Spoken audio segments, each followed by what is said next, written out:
بسم اللہ الرحمن الرحیم نحمدہ ونصلی ونسلم علی رسولہ الکریم بسم اللہ الرحمن الرحیم عن جابر رضی اللہ تعالی عنہ قال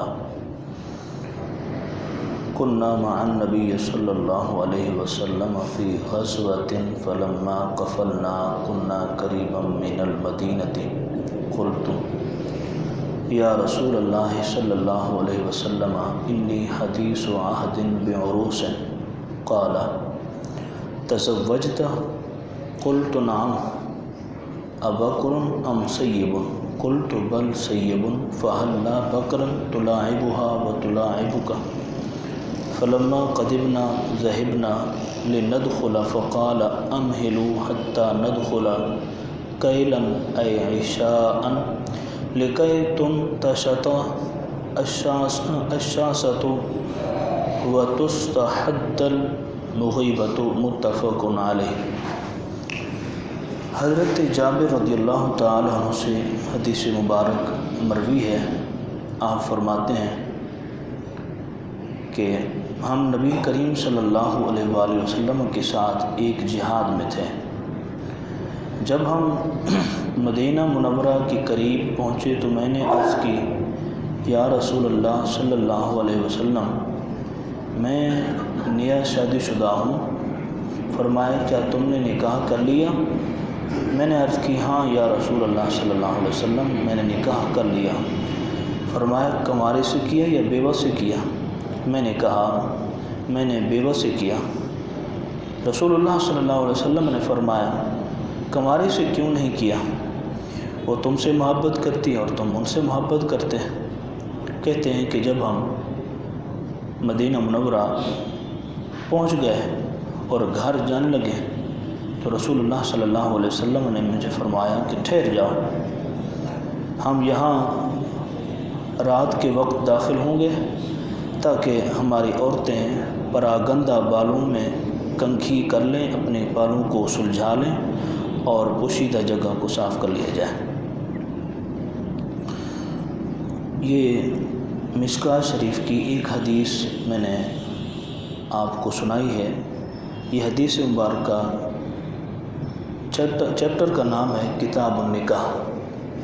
اس چیپٹر میں یہ حدیث مبارکہ روایت ہے۔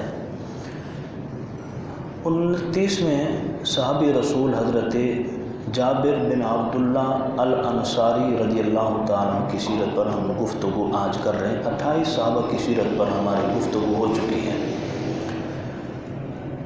یہ وہ صحابی رسول صلی اللہ علیہ وآلہ وسلم ہیں کہ قبیلہ خزرج کا نام آپ سنتے رہتے ہیں۔ قبیلہ اوس اور قبیلہ خزرج یہ دو بڑے قبائل تھے۔ حضرت جابر کہتے ہیں کہ مدینہ منورہ میں ہمارا اٹھنا بیٹھنا ہوتا تھا۔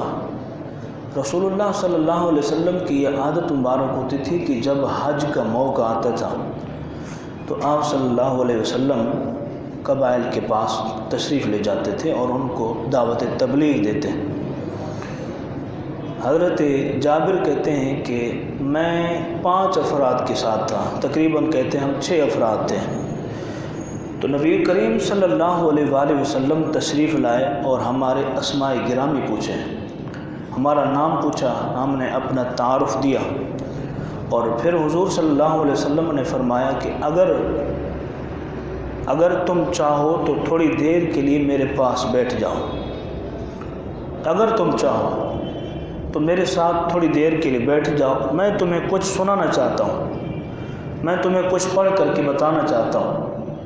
حضرت جابر کہتے ہیں اس وقت تک ہم مسلمان نہیں ہوئے تھے اور ہمیں حضور کی نبوت کا علم بھی نہیں تھا، آپ کے آخری نبی ہونے کا ہمیں علم بھی نہیں تھا، لیکن ہم نے کہا کہ اگر آپ چاہتے ہیں تو ہم آپ کے ساتھ بیٹھ جاتے ہیں، تھوڑی دیر میں کون سی بڑی بات ہو جاتی۔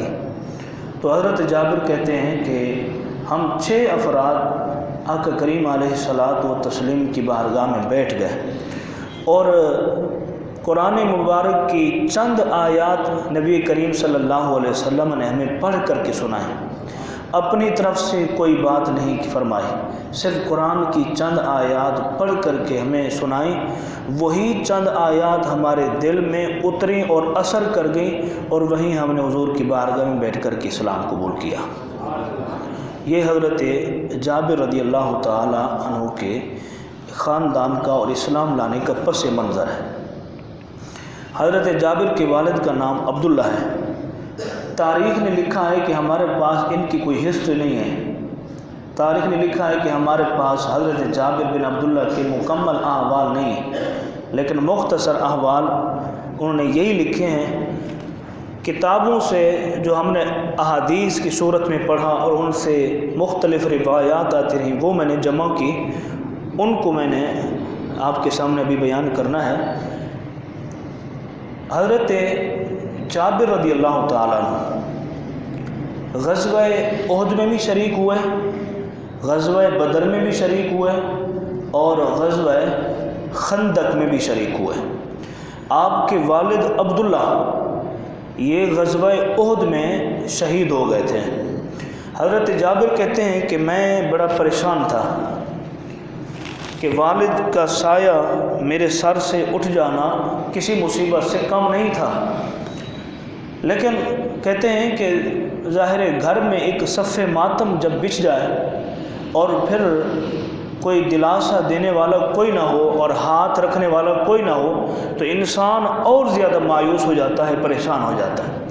لیکن کہتے ہیں کہ اس لمحے دست شفقت میرے سر پر رکھا ہے تو ایک ہی ہستی محمد رسول اللہ صلی اللہ علیہ وسلم، رسول اللہ صلی اللہ علیہ وسلم تشریف لائے، اور دیکھیں کیسے حضور نے فرماتے مجھے دلاسا دیا، آئے اور مجھے فرمانے لگے، اے جابر تمہیں بھی پتہ ہے، مجھے بھی پتہ ہے کہ تمہارے والد جنگ احد میں شہید ہو گئے، لیکن میں تمہیں اتنا بتا دینا چاہتا ہوں، الا انبئک، میں تمہیں خبردار کرنا چاہتا ہوں، وہ یہ کہ جب تمہارے والد کی شہادت ہوئی تو اللہ رب العالمین بغیر حجاب کے، بغیر پردے کے کسی کے ساتھ کلام نہیں فرماتا،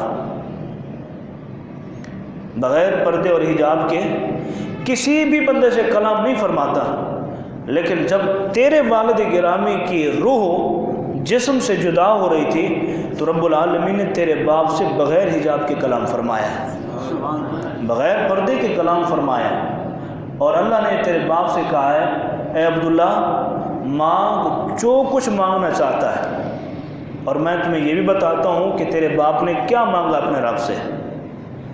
رسول اللہ صلی اللہ علیہ وسلم کی بارگاہ میں حضرت جابر کہتے ہیں کہ میں اپنے کان لگا کر کے یعنی غور سے سن رہا تھا حضور کی بات کو، تو رسول اللہ صلی اللہ علیہ وسلم نے فرمایا کہ اللہ نے تیرے باپ سے فرمایا اے عبداللہ مانگ جو کچھ مانگنا چاہتا ہے، جنت مانگنا چاہتا ہے، جنت کی نعمتیں مانگنا چاہتا ہے، آخرت کی جو بھی نعمت ہے۔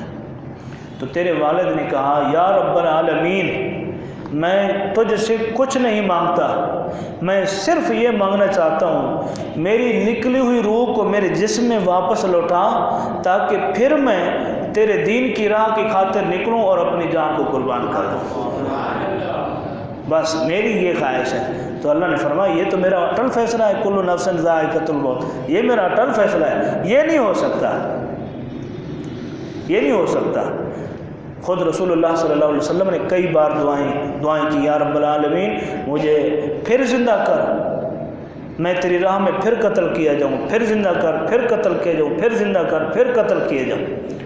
تو حضرت جابر رضی اللہ تعالیٰ عنہ فرماتے ہیں یہاں رسول اللہ صلی اللہ علیہ وسلم نے مجھے دلاسا دیا اور میرے دل کو تسلی ہوئی کہ واقعتاً میرے والد کو شہادت کا مقام حاصل ہوا اور وہ جنت کی ابدی نعمتوں سے لطف اندوز ہو رہے ہیں۔ اب کہتے ہیں کہ تقریباً میری دانش کے مطابق ان کی 9 بہنیں تھیں، 9 بہنیں جس کی ہوں اور بھائی ایک ہو، اور بہنوں کو پھر سنبھالنا، ان کی شادیاں کرنا، گھر کے اخراجات چلانا اور مزدوری کرنا یہ بڑا مشکل کام ہے۔ حضرت جابر کہتے ہیں 9 بہنیں اور گھر کا ایک کفیل ہوں، اور والد کی طرف سے مجھ پر بہت زیادہ قرضہ بھی ہے، وہ قرضہ بھی اتارنا ہے، بہنوں کی تربیت بھی کرنی ہے، ان کی کفالت بھی کرنی ہے، اور ان کی شادیاں بھی اچھی جگہ پر کرانی ہے۔ کیونکہ حضور صلی اللہ علیہ وسلم نے فرمایا کہ جو شخص اپنی بچی کی اچھی تربیت کرتا ہے، پیدا ہونے کے بعد اس کی اچھی تربیت کرتا ہے، اور اچھی تربیت کے بعد جب وہ بچی جوان ہو جاتی ہے، اچھی جگہ پر اس کی شادی کر دیتا ہے۔ ایک صحابی رسول صلی اللہ علیہ وسلم بیٹھے ہوئے تھے، اچھی جگہ پر اس کا نکاح کر دیتا ہے، تو رسول اللہ صلی اللہ علیہ وسلم نے فرمایا کل قیامت کے دن وہ میرے ساتھ ایسے ہوگا، میرے ساتھ کل قیامت کے دن ایسے ہوگا۔ تو ایک صحابی رسول بیٹھے ہو تو انہوں نے عرض کی یا رسول اللہ جس کی دو بیٹیاں ہوں، تو آقا کریم علیہ السلام نے فرمایا کسی کی ایک ہو، دو ہوں، یا دو سے زیادہ ہوں، شرط یہ ہے کہ ان کی اچھی تربیت کی اور اچھی جگہ پر ان کا نکاح کر دیا، قیامت کے دن میرے ساتھ ایسے ہوگا۔ تو حضرت جابر کہتے ہیں تربیت بھی کرنی تھی، نکاح بھی اچھی جگہ کرنا تھا، اور والد کی طرف سے قرضہ بھی اتارنا تھا۔ اب حضرت جابر رضی اللہ تعالی عنہ آپ فرماتے ہیں ہم اس غزوے سے واپس آ رہے تھے، ظاہر ہے غزوے تو کئی ہوئے، غزوۃ الرقاع اس غزوے کا نام ہے، غزوۃ الرقاع۔ اب یہ جو میں نے حدیث پڑھی ہے نا، یہ حدیث بھی اسی غزوۃ الرقاع کے ساتھ منسلک میں کر رہا ہوں۔ کہتے ہیں کہ غزوۃ الرقاع سے ہم واپس آ رہے تھے تو رسول اللہ صلی اللہ علیہ وآلہ وسلم نے مجھ سے گفتگو کی۔ فرماتے ہیں کہ سارے جنگجوز، سارے مجاہدین آگے آگے جا رہے تھے، اور میں حضور کے ساتھ تھا اور حضور میرے ساتھ تھے، ہم پیچھے پیچھے سب سے پیچھے تھے۔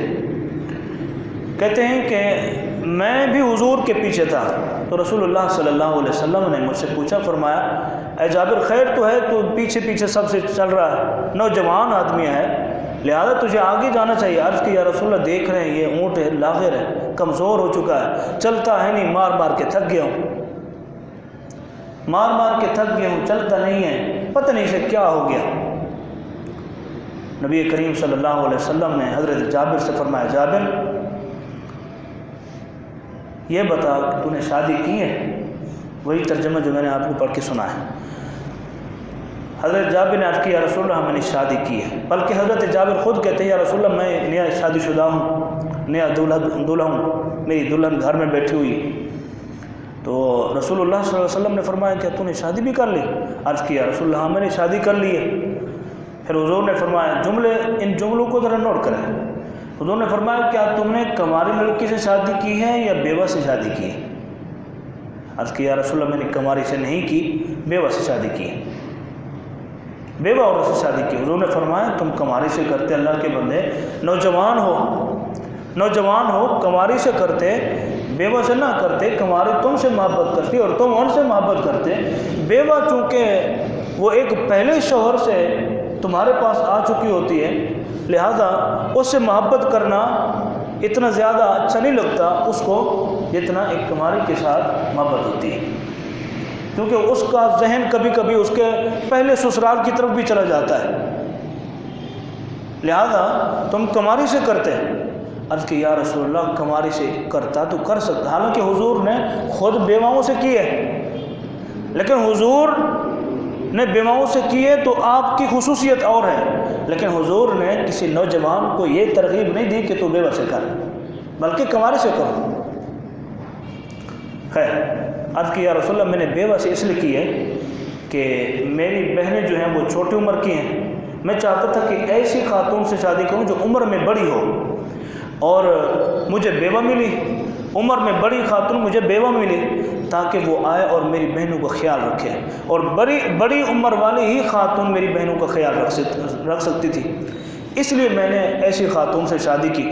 پھر رسول اللہ صلی اللہ علیہ وسلم نے فرمایا ایسا کرو ابھی تم مدینے میں داخل نہیں ہونا، ابھی گھر میں داخل نہیں ہونا، تھوڑی رات ہو جائے اور اندھیرا چھا جائے، اور گھر میں اطلاع دے دیا کرو اپنے آنے کی، کہیں بھی سفر پر جاؤ، چاہے ہفتے کے لیے، 10 دن کے لیے، مہینے کے لیے، 20 دن کے لیے، سال کے لیے تم گھر سے دور چلے جاؤ، تو اپنے گھر آنے کے اپنے گھر والوں کو اطلاع دے دیا کرو تاکہ وہ اپنے آپ کو صاف ستھرا کر لیں۔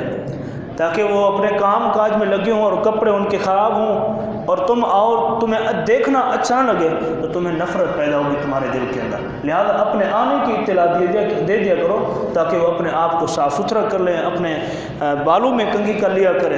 جو بھی ہار سنگار ہے میں سمجھانا چاہ رہا ہوں وہ یہی. حضور نے فرمایا اپنے جانے کی اطلاع دے دیا کرو. رات ہو گئی. اب حضور صلی اللہ علیہ وسلم نے راستے میں ان سے پوچھا کہ تمہارا اونٹ کیوں نہیں چل رہا؟ عرض کیا رسول اللہ لاغر ہے, کمزور ہے. حضور نے فرمایا اس کو بٹھاؤ. حضرت جابر کہتے ہیں میں نے اپنے اونٹ کو بٹھایا اور نبی کریم صلی اللہ علیہ وسلم خود میرے اونٹ پر تشریف لائے. حضور میرے اونٹ پر سوار ہوئے اور حضور نے اپنی اونٹنی کو چھوڑ دیا, میرے اونٹ پر سوار ہوئے. کہتے ہیں کہ حضور نے فرمایا ایک لکڑی توڑ کے آؤ. فرماتے میں ایک لکڑی توڑ کے آیا. حضور نے پیچھے سے اس کو یوں کیا جیسے کسی چیز کو کستے ہیں نا, ٹائٹ کرتے ہیں, تو حضور نے کچو کا نکالا لکڑی کے ساتھ تو وہ اونٹ اٹھ پڑا اور میں بھاگتے بھاگتے پیچھے سے لٹک گیا اونٹ پر. میں نے یعنی کہ انہوں نے ان کے پوچھ کو پکڑ لیا جیسے کیسے, میں پیچھے سے لٹک گیا اور حضور کے پیچھے بیٹھ گیا. کہتے ہیں کہ اونٹ کے اندر اتنی رفتار آ گئی, اتنی تیزی آ گئی کہ میں نے آج تک اپنے اس اونٹ کے اندر کوئی تیزی اور رفتار نہیں دیکھی تھی. کہتے ہیں کہ رسول اللہ صلی اللہ علیہ وسلم آگے میں پیچھے. رسول اللہ صلی اللہ علیہ وسلم پوچھ رہے ہیں کیا تم اس اونٹ کو بیچو گے؟ عرض کی یا رسول اللہ ویسے تو کمزور ہے, اگر کوئی لے گا تو میں اس کو بیچ دوں گا, ویسے بیچنے کے قابل تو ہے نہیں, اگر کوئی لے گا تو میں اس کو بیچ ڈالوں گا, یعنی میں اس سے جان چھڑانا چاہتا ہوں. حضرت جابر کو حضور نے فرمایا 1 درہم تیرے لیے کافی ہے, 1 درہم اگر تجھے دے دوں کافی ہے. عرض کی یا رسول اللہ 1 درہم اس کا 1 درہم مجھے آپ دیں گے؟ حضور نے فرمایا 2. یا رسول اللہ نہیں, 3 نہیں, کرتے کراتے 40 درہم تک پہنچ گئے. حضرت جابر نے کہا یا رسول اللہ اب مجھے اس کی قیمت پوری مل رہی ہے 40 درہم. رسول اللہ صلی اللہ علیہ وسلم نے فرمایا چلو مسجد نبوی میں. حضرت جابر نے کہا یا رسول اللہ میں گھر سے ہو کر آتا ہوں اور پھر واپس میں اسی اونٹ کو لے کے آ رہا ہوں, آپ مسجد نبوی میں چلیں, میں بھی آ رہا ہوں. حضور سب سے پہلے مسجد نبوی میں داخل ہوئے اور آپ نے نوافل پڑھے. نوافل پڑھنے کے بعد واپس آئے تو حضرت جابر اپنے اونٹ کی مہار تھام کر کے حضور کی بارگاہ میں پیش کر رہے ہیں. عرض کہ یا رسول اللہ یہ آپ کا اونٹ ہے اور مجھے 40 درہم دے. حضور نے حضرت بلال کو بلایا. فرمایا بلال ایسا کرو جابر کو 40 درہم دے دو اور تھوڑا سا زیادہ بھی دے دینا. 40 درہم دے دو اور تھوڑا سا زیادہ بھی دے دینا. حضرت جابر کے ہاتھ میں حضرت بلال نے 40 درہم پکڑائے اور تھوڑے سے درہم اوپر بھی دے دیے. حضرت جابر خوش وہاں سے چلے اور اپنے گھر کی طرف. فرماتے میں جا رہا ہوں اور ان درہموں کو یوں اوپر اچھال رہا ہوں, اچھالتے میں گھر کی طرف روانہ ہو گیا. اور میں اپنے خیال میں سوچتے ہوئے جا رہا تھا کہ اتنے درہموں کا میں یہ لوں گا, اتنے درہم کا میں اپنے باپ کا قرضہ اتاروں گا, اتنے درہم کا میں اپنے گھر کے اخراجات چلاؤں گا, اتنے درہم کی میں اپنی بہنوں کی شادیاں کروں گا. یہ سوچتے ہوئے اپنے گھر کو روانہ ہو گئے. پیچھے حضرت بلال کو حضور نے فرمایا بلال یہ اس کا اونٹ پکڑو, یہ اونٹ بھی اس کو واپس کر کے آؤ. حضرت بلال رضی اللہ تعالیٰ عنہ وہ اونٹ لے کر کے گئے اور جا کر کے آپ نے دروازہ کھٹکھٹایا, دستک دی تو حضرت جابر نکلے, چونک گئے کہ کہیں ایسا تو نہیں ہے کہ حضور مکر گئے ہوں. حضور اپنے سودے سے مکر گئے کیونکہ ان کو تو لگ رہا تھا قیمت میں نے زیادہ لی ہے. حضرت بلال سے فوراً کہا کیا حضور نے سودا میرا واپس دے دیا؟ تو حضرت بلال نے کہا نہیں, رسول اللہ صلی اللہ علیہ وسلم نے یہ تمہیں اونٹ تحفے میں عطا فرمایا ہے, تمہیں واپس کر دیا ہے. حضرت جابر کہتے ہیں میں حضور کی بارگاہ میں حاضر ہوا. میں نے عرض کی یا رسول اللہ صلی اللہ علیہ وسلم آپ نے یہ اونٹ مجھے واپس کر دیا, کیا مسئلہ ہے؟ تو رسول اللہ صلی اللہ علیہ وسلم نے فرمایا جابر یہ میں نے تجھ سے سودا اس لیے کیا تھا, تو بار بار کہتا تھا یا رسول اللہ مجھے 2 درہم نہیں 3 درہم نہیں، 4 درہم نہیں، 5 درہم نہیں، 40 درہم تک جب پہنچا تو تو نے کہا یا رسول اللہ اب بس، میں یہ دیکھنا چاہتا تھا کہ تجھے کتنے پیسوں اور رقم کی قیمت درکار ہے، تجھے کتنے پیسے چاہیے، تجھے کتنا مال چاہیے، کتنے مال سے تیرے گھر کے اخراجات برداشت ہو سکتے ہیں، اس لیے میں نے تو اسے سودا کیا اور مجھے اونٹ کی ضرورت نہیں، یہ اونٹ بھی اپنے پاس رکھو، یہ قیمت بھی اپنے پاس رکھو، اپنے گھر کے اخراجات چلاؤ، اپنی بہنوں کی شادیاں کرو اور اپنے والد کا قرضہ بھی اتارو۔ یہ حضرت جابر رضی اللہ تعالیٰ عنہ نے۔ ایک بات آخر میں ایک بیان کرنا چاہتا ہوں، غزوہ خندق جب کھودا جا رہا تھا، غزوہ خندق یعنی مدینہ کے پورے ارد گرد گڑھا کھودا جا رہا تھا تاکہ جو ہے کافر مدینہ شریف میں رہنے والوں پر حملہ نہ کر سکیں۔ یہ مشورہ حضرت سلمان فارسی نے دیا تھا، یا رسول اللہ یہ خندق آپ کھدوائیں، اس کے علاوہ ہمارے پاس کوئی اور حل نہیں ہے۔ تو رسول اللہ صلی اللہ علیہ وسلم نے صحابہ کو حکم دیا خندق کھودو۔ اب خندق کھودی جا رہی ہے تو اسی مقام پر پھر ایک بڑا پتھر بھی آیا تھا، آپ نے سنا ہو، تو وہ پتھر کسی سے بھی نہیں ٹوٹ رہا تھا، تو رسول اللہ صلی اللہ علیہ وسلم نے خود تشریف لا کر کے اس پر اپنے ہاتھ مبارک سے یوں ضرب ماری تھی تو پتھر ریزہ ریزہ ہو گیا تھا۔ تو اسی مقام پر غزوہ خندق کے مقام پر حضور صلی اللہ علیہ وسلم کی ساری زندگی میں اسی مقام پر 2-3 نمازیں قضا ہو گئی تھی، عصر کی نماز بھی قضا ہو گئی تھی، 2-3 اور نمازیں مختلف روایت کے مطابق۔ عصر کی نماز کے حوالے سے روایت پکی ہے کہ آپ کی عصر کی نماز رہ گئی تھی، تو رسول اللہ صلی اللہ علیہ وسلم کو بھوک لگی ہوئی تھی۔ حضرت جابر نے بڑی محبت کی حضور سے، بڑی محبت کی، حضور پر مر مٹنے کو تیار ہوتے تھے۔ تو حضرت جابر کہتے ہیں میں نے حضور کی جب شکل مبارک دیکھی نا تو مجھے لگا کہ آپ صلی اللہ علیہ وسلم کو بہت بھوک لگی ہے، تو میں گھر آیا، میں نے اپنی بیوی سے کہا، وہی بیوی جس بیوہ سے آپ نے شادی کی تھی، اسی سے میں نے کہا آج اللہ کے رسول کو بھوک لگی ہے، دعوت بناؤ ان کے لیے، حضور کے لیے کھانا تیار کرو۔ حضرت جابر فرماتے ہیں میں حضور کی بارگاہ میں حاضر ہوں، یا رسول اللہ آپ کے لیے کھانا بنائے، آپ تشریف لائیں۔ تو حضرت جابر رضی اللہ تعالیٰ عنہ گھر آئے، آپ نے بکری کو ذبح کیا۔ رسول اللہ صلی اللہ علیہ وسلم نے، ظاہر ہے حضور خود بھوکے ہوں، آپ کی امت بھوکی ہو، حضور کو اپنی بھوک تو برداشت ہے لیکن اپنی امت کی بھوک برداشت نہیں ہے۔ حضور خود بھی بھوکے، صحابہ بھی بھوکے، اور دعوت حضور کی حضرت جابر نے کی ہے، صرف اور صرف حضرت جابر نے حضور کی دعوت کی، کسی اور کی دعوت نہیں کی، لیکن حضور نے اعلان کیا چلو، جابر نے سب کی دعوت کی ہے، جابر نے سب کی دعوت کی ہے، چلو۔ تو حضور نے پیغام دلا بھیجا جابر کے گھر میں، جابر کے گھر والوں کو کہہ دو کہ جب آٹا گوندھ لیں تو روٹیاں نہ پکائیں، جب ہم خود تشریف لائیں گے پھر روٹیاں بنائی جائیں گی۔ تو حضرت جابر نے اپنی گھر والے کو، اپنی اہلیہ کو روک دیا، حضور تشریف لائے گھر میں، اب آٹا گوندھ کے رکھ دیا ان کی اہلیہ نے، وہ بھی بڑی، اللہ نے ان کو کمال کا ذہن دیا تھا، کمال کا ذہن دیا تھا۔ حضرت جابر کہتے ہیں میں تو گھبرا گیا تھا، کہتے ہیں کہ ہر ایک کامیاب مرد کے پیچھے ایک کامیاب عورت کا ہاتھ ہوتا ہے، اس کی یہ مثال آپ سنیں۔ حضرت جابر کہتے ہیں میں گھبرا گیا کہ ایک چھوٹی سی بکری اور تھوڑا سا آٹا کیا کرے گا۔ آپ کی اہلیہ نے ان کو دلاسا دیا، خیر ہے، ایسی کوئی بات نہیں ہے، اگر اللہ کے محبوب آ رہے ہیں اور صحابہ بھی آ رہے ہیں وہ خود اہتمام فرما دیں، ذرا تسلی رکھیں، یہ ان کا جملہ ہے، تھوڑی تسلی رکھیں آپ۔ تو حضرت جابر رضی اللہ تعالیٰ عنہ کو دلاسا مل گیا، آپ مطمئن ہو گئے، حضور تشریف لائے، حضور نے فرمایا آٹا لے کے، آپ صلی اللہ علیہ وسلم نے اپنے لعاب دہن ڈال دیا، حضور نے اپنے لعاب دہن ڈال دیا، آٹا گوندھ کر کے پھر سے حضور کے اس لعاب مبارک کو انہیں آٹے کے ہر ذرے میں رچایا بسایا اور پھر جا کر کے روٹیاں لگائیں اور پھر ان کو حضور کی خدمت میں پیش کیا گیا، اور اس بکری کے سالن کو بھی حضور کی خدمت میں پیش کیا گیا۔ اللہ کی طرف سے حکم آیا، جبریل حکم لے کر آئے اور آ کر کے عرض کرنے لگے یا محمد صلی اللہ علیہ وسلم ان اللہ یأمرک، اللہ آپ کو حکم دیتا ہے کہ آپ جابر کے 2 بیٹوں کے ساتھ مل کر کے کھانا تناول فرمائیں۔ اور وہ کہانی آپ سن چکے ہیں کہ حضرت جابر نے جب بکری کو ذبح کیا تھا تو حضرت جابر کے بیٹوں نے اس بکری کو ذبح ہوتے ہوئے دیکھا تو ایک کہنے لگا کہ دیکھو ابا نے کیسے بکری ذبح کی، تو ایک نے دوسرے کو ذبح کر دیا، چھری اٹھا کر کے ذبح کر دیا، اور ماں دوسرے کے پیچھے بھاگنے لگی جس نے ذبح کیا تھا، وہ مکان کی چھت پر چڑھا، وہ نیچے گرا، وہ بھی فوت ہو گیا۔